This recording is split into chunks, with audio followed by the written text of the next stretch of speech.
try and do more with your kids and have them help you, whether it's doing yard work, cooking dinner.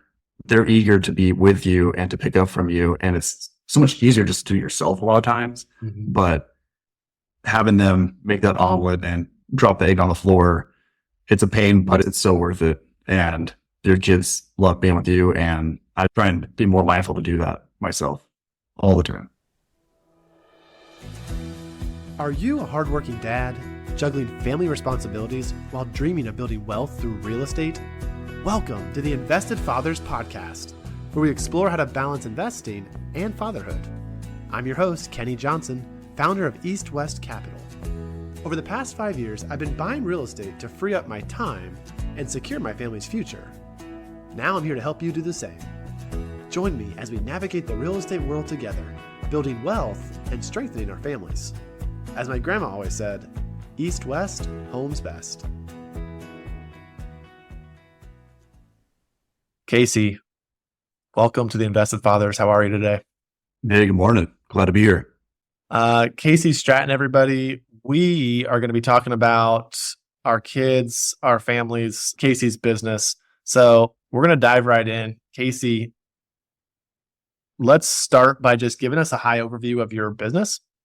And even before we recorded, you gave me some kind of cool things that are happening. So bring us up to speed. Yeah, I'm in Eastern Washington, up in the Pacific Northwest, and we raise capital to go buy value-add multifamily apartments. We syndicate each deal and work hard to improve those assets to get good investment returns. Awesome. When did you start real estate? Was that something you just have always been interested in, or was that a recent fall in? Yeah, so I think to understand how to get into real estate, I graduated from college into the depths of the Great Recession, high unemployment, had to find a job, held the job for 2 years, and then they downsized, so I got laid off. And I felt like I'd done the script that was told to me. Going to school, I studied engineering, got my MBA in finance, and was doing all the right things. And then all of a sudden I was unemployed for 6 months. Everyone was trying to find a job in that period, and it was really difficult. I came across the financial independence, retire early movement, and saw in there that through investing and savings, you can actually get control over your life, and what they call financial freedom. It spoke to me in that moment. And so my wife and I spent the next 10 years working hard on achieving our goals there. But as part of that, I researched and came across real estate investing, and having a background in finance. It makes a lot of sense. This is back when you can get into over the 1% rule. You can buy an asset that cash flows 8% off the bat. It was great times. And my wife was pregnant with her first kid. And I was like, what if we sold our house and bought a duplex? And she was like, okay, that sounds reasonable. I ran the numbers and showed how to achieve our goals. And so we sold the house. And then when we were buying that first duplex, I found another duplex. What if we bought two? She's like, you're crazy. I'm like 8 months pregnant. She supported me, and we picked those up.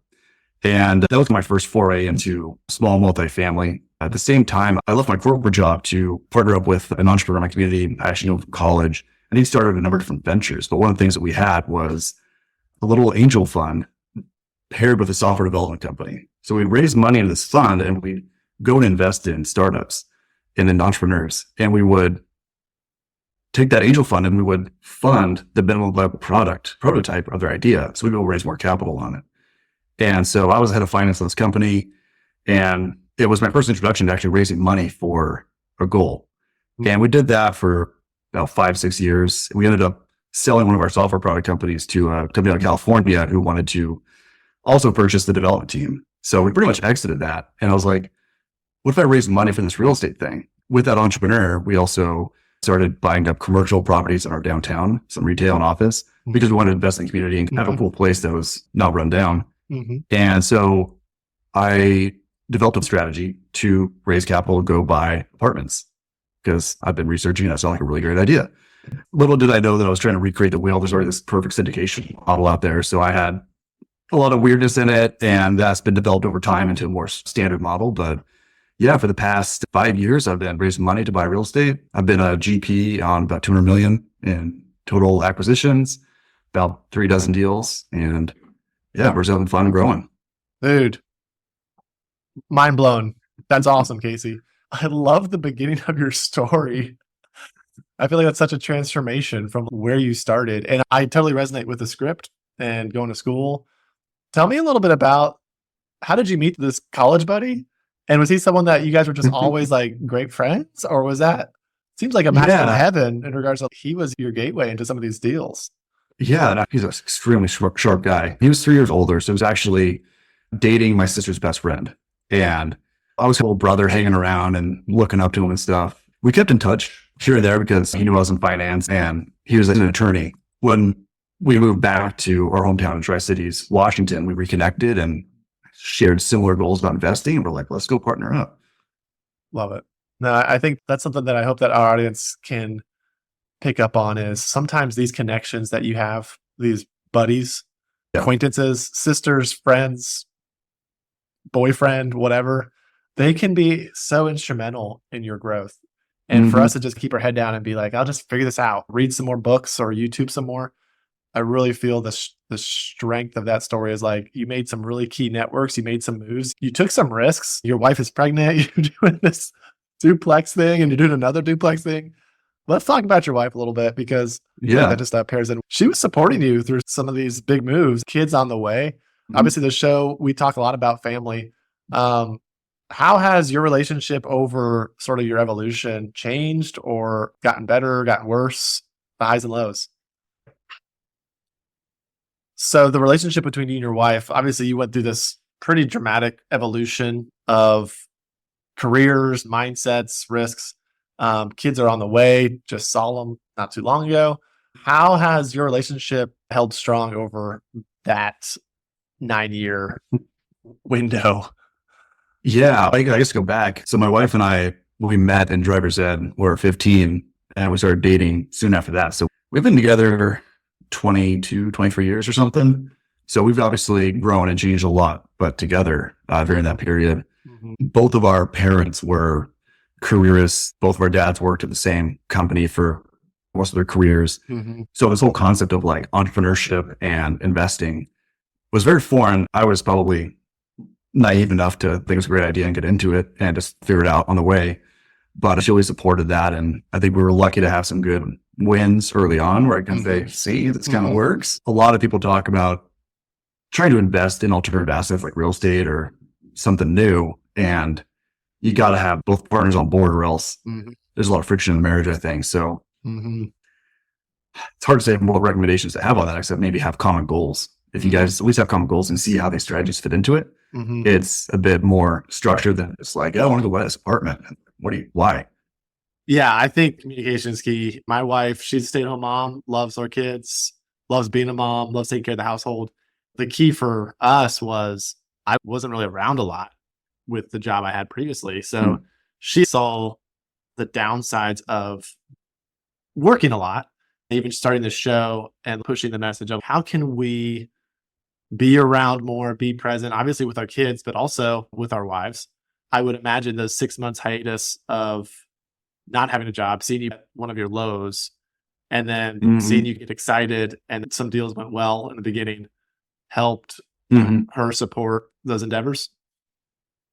Yeah. And you said something about being present and, mindful at home. And I think that's a challenge for anyone who's really an entrepreneur and owns their own business. Like last night I was making dinner for the family and I just got a text that one of my investors had backed out of a $200K investment. And now I'm like, okay, so can we wait feasibility now? I got to fill this gap and prepping dinner. And I'm so deep in thought about how do I fix this problem. I'm not like present. So it's a challenge to have that kind of responsibility. And it's just something that I'm trying to get better at. Yeah. Let's talk about the kids a little bit, because I could sense that you shared your heart for raising them in a certain way, instilling values, instilling education, financial education. What do you do with your $20 bill you get from your birthday? Are you going to put that piggy bank away? You're going to spend it all? Talk briefly about your dad and that career mindset. And I'm sure some values and lessons learned from him. What are some things that you've kept from your upbringing that has influenced you in the good? And then what are some things that you're like, this is something I've started changing. I feel like this is a good shift for my kids, how I want to instill values and lessons with them. Yeah. So my dad grew up in a very poor family, 6 kids. He lived in the garage. So when he even just had stability in his household, That was the goal, the American dream. And so all he did was try and pay the house off by the time my sister and I graduated high school. And he put away like 10% into a 401k consistently. And that's all I learned. So everything that I've tried to take the next step on with my family has been really trial and error research. We have so many resources out there now with blogs and podcasts that have been instrumental in understanding different strategies and how to navigate this financial world. I think about what am I teaching my kids about that? And early on, I wanted to give them allowance so they could have some money to spend, to give, to invest. I think we started this 2 years ago, so they were 5 and 7. They don't understand interest rates or all that. So I'm like, hey, invest with the bank of dad.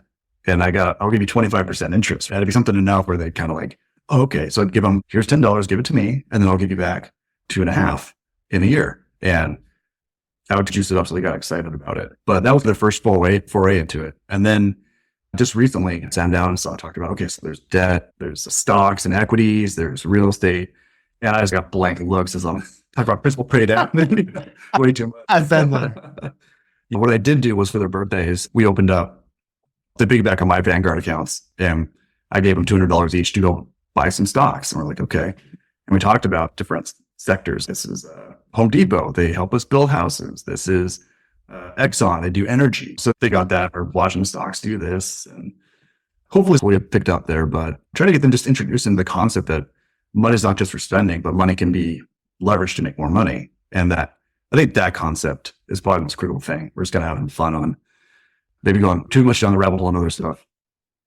No, that's good. I can definitely resonate. When my son Moses, he'll ask me a question. Of course, like the question I love that comes up every 6 months or so is, Dad, what can I do to make money? Like, I want this toy. So what can I do to get this? And I'm like, ooh, okay, let's talk about the ways we can add value to others and produce and whatever. And I usually get at the end of the 3-minute monologue, can we talk about something else now? I'll share, but you could maybe, our kids are both around the same age. It seems on this show, talking to a lot of dads, I hear over and over, you've got to, when they're younger, you direct them. You tell them, these are things you need to know. Obviously, don't play in the street. Don't play with knives. Or when I say no, there's a little bit more of just commands. But then as they get older, there's the resistance to some of these commands. And they need more of a listening ear sometimes. And of course, our kids aren't teens, but it seems as the kids get older, they need more and more distance. But you have to be more and more receivable or open to just them speaking until they ask. Have you seen that at all with your kids in regards, again, 7 and 9, they're young, but any wins on connecting with them recently you want to share? Yeah. So I think you said it. You got to be accessible and have that time where you can be open and you're not telling them what to do. And so I like to golf and I'm getting my kids more and more into it. And so my goal is periodically to take just one of them out, we'll get a golf cart and go spend 2 hours together, not talking about anything, just see what they want to talk about. Just dad's there. There's no phones. We've got some music playing and just hanging out. And so I think finding ways to just have unstructured, open time has been really a place for bonding of us. You found golf as a hobby. I do disc golf with my son. Not the same thing, but very similar. We'll sometimes play soccer in the backyard. When you're looking at your peers, not everyone obviously thinks the way you do, your neighbors, what are the things that you feel like people are missing opportunities on, or like things that you're doing differently that you feel like, I wish more dads would do this? Or any thoughts on just like comparing yourself to other that you've seen? Of course, don't have to say specifics, but things that are problems that you're seeing, but like you're actively working on changing that. That's a great question. And I don't get visibility into a lot of other dads' houses in the same way that you see your own. By focusing early on our financial and investing foundation, both my wife and I, she works 70% of the time. I'm always working, but have a lot of calendar autonomy. And so what I see versus my peers who they're working 4-10 shifts or night shifts or that job all day, I can be there when my kids get off the bus. I'm very present around the house. I also go into the office, but I take them to doctor's appointments. I never grew up with my dad being around like that. And so I like being around them that much and being there for them, but also how do I make sure they understand that this is not normal for dad to be here all the time, and they're going to have to go and they're going to have to work those W-2 jobs, and they're going to have to contribute and build up and build themselves. And so I've been trying to think about how do I help them as they go through the teenage years and into 18. Do they go to college? Do I help support them on starting a venture? This is where I'm really interested to talk to other dads about what they've seen out there. Have you felt you're like, this isn't normal, like dad being more available? I feel like most dads, entrepreneurs, they have this inner drive of, I want to build this business. I want to build something great. I want to leave this legacy. Don't want to miss these key moments, doctor's appointments, soccer games, etc. Have you felt a lot of frustration in that? I know you had some big wins with some of these business ventures that you've had where, maybe money hasn't been as much of a, I don't know, worry, but there's still maybe an inner drive of, I want to create and build and grow wealth. Any aha moments on that?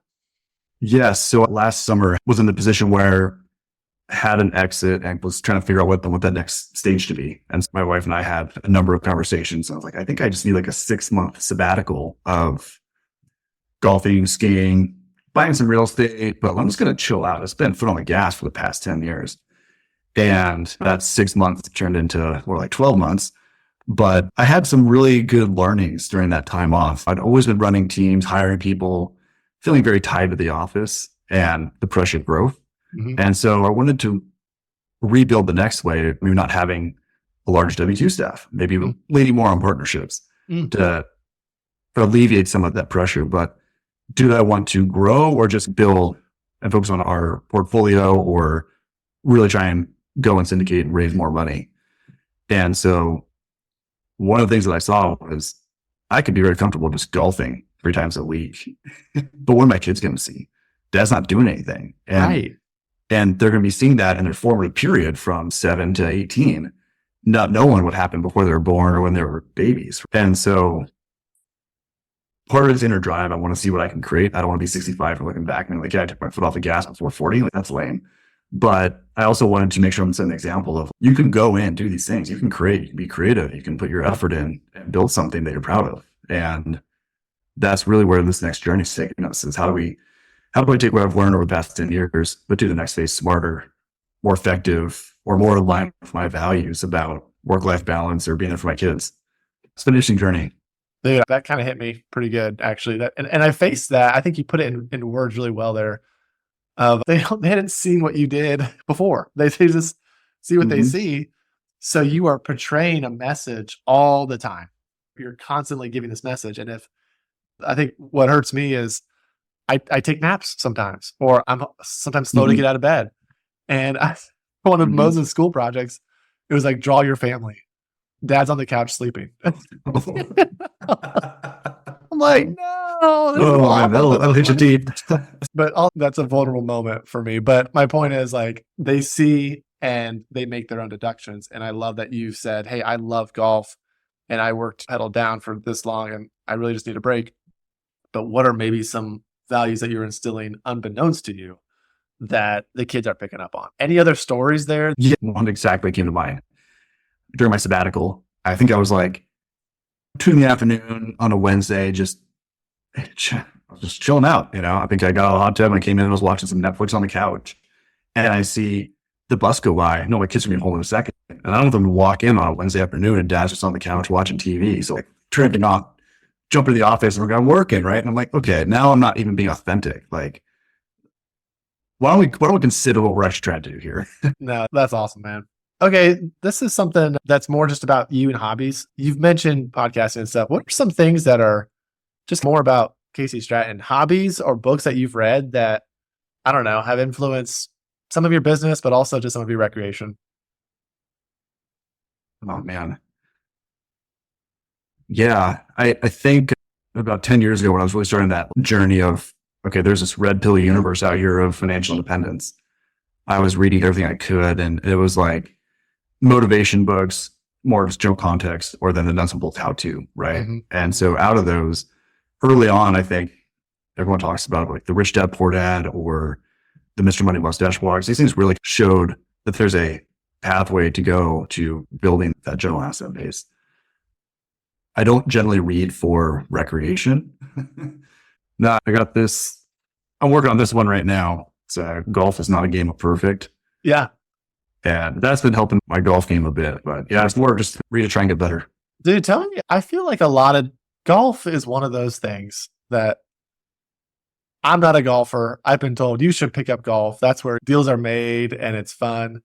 Tell me about golf. Don't do it. Give me the 1 minute golf. What part does golf play in your life right now? Yeah. So I've always been a casual golfer, like all through high school or college and after. I didn't golf at all when my kids were young. But one of my mentors recommended that I join our country club here. Just to say, yeah, you're raising money for real estate. Go where the money is. And I was like, oh, okay, that's cool. And so did that a number of years ago, but there's a wait list that gets actually full golf membership where you can just golf all you want. And of course, being a financial guy, I'm like, okay, I'm paying this month. I really should get my money's worth. So I'm going to try and go third number of week into the week. And then I started learning more about it. Everyone thinks, it's a physical game, right? You're trying to get your body mechanics down, but so much of it's mental too. Trying to calm yourself, focusing your mind on certain aspects when there's so much stress or noise or whatever. And then there's a network. I go out and play with my son and I'll shoot amazing because I'm not under pressure. And then I'm like with some guys I'm trying to look good in front of. I just flub it off the tee box. So it's fun in that mental aspect, but then you get some of those really great shots when the ball does exactly what you want. And that's just what keeps coming back. And there's always ways to improve. The course is always, you never play the same game twice. Your ball's in different positions and it just is so much fun. So no, I would not recommend you try. It's stupid. It's frustrating. It's expensive. I cursed my friends that got me into it. That's great. It's the blessing and the curse. I like this question. How would you describe the best part about being a dad? How do you put that into words? Another way I like to think about this one is, has there been a moment in the last month or so where you were just touched or like affected by something that happened with your kids and you just reflected on how great it was being a dad? Yeah. So my boys are 7 and 9, and it feels like yesterday that they were little babies, or I was telling, like, I don't have to squat down to hug them anymore. I can just, and to remember where they were and how that doesn't feel longer at all. But then my 9-year-old, he's in karate and he just got his purple belt, and to watch him perform so well and so intentionally with his movements and how much he's learned, and he's my boy, but he's also now becoming his own person. And it's bittersweet because you're sad because you're like, okay, my kids are growing up, and in 10 years, he's going to be out of the house. It's just always trying to, it brings you back and makes you think that you got to be mindful and be here because it's this time you don't get it back. And that makes me sad every time I think about it, but also makes me appreciate that I understand it and I'm trying to be with them. No, that's a great answer. I love that. I think we can never preach how important time is. It is constantly slipping through our fingers. And if we're not making use of the now, we will live a life of regrets. I think someone told me the other day, you never be on your deathbed and wish you had that one more deal that you're pushing for. Doesn't mean that deal's not important, but if you're trying to figure out, like, you lost $200K in that deal and it affected you. And I feel like that's a normal response, but like, how deep does that rock you? And if your kid is needing something, I feel like that mindset of time and how fleeting it is, and looking back, kids are young and now they're 9 and doing karate stuff. I feel like that really helps. Yeah. You respond in those times. Absolutely. Yeah. Casey, I think what we're going to do now is thank you so much for the stories today. I always like to end with a final takeaway. You gave a really good one there in regards to your kids growing up, but if you could give a message to dad, something that they could potentially apply this week in the next 7 days, what would be something that we'll hear from you? Try and do more with your kids and have them help you, whether it's doing yard work, cooking dinner. They're eager to be with you and to pick up from you. And it's so much easier just to do yourself a lot of times, but having them make that omelet and drop the egg on the floor, it's a pain, but it's so worth it. And your kids love being with you. And I try and be more mindful to do that myself all the time. Excellent. Thank you for sharing that, Casey. If our audience wanted to Yeah. follow what you're doing, Casey, you've got some big deals. It sounds like you're working on, you're raising money constantly. How would you direct the audience to follow more of your journey? Yeah. So our firm is called Tamarack Capital. That's tamarakREI.com. You can also find me on LinkedIn. Just search for Casey Stratton and be able to find me. We do have a lot of content that we're putting out on LinkedIn, our website, and we have a mailing list. So if you just want to see what we're up to or get our thoughts on the market conditions or how we're trying to navigate a difficult deal market right now, sign for our mailing list and stay in touch. Cool. Casey, thanks for sharing all the nuggets, buddy. Thank you so much for having me on. Take care. Thank you for listening to this episode of the Invested Fathers Podcast. If you liked this episode, we would love for you to click subscribe and leave us a 5-star review. We appreciate all of your hard work as a father and look forward to our next episode together.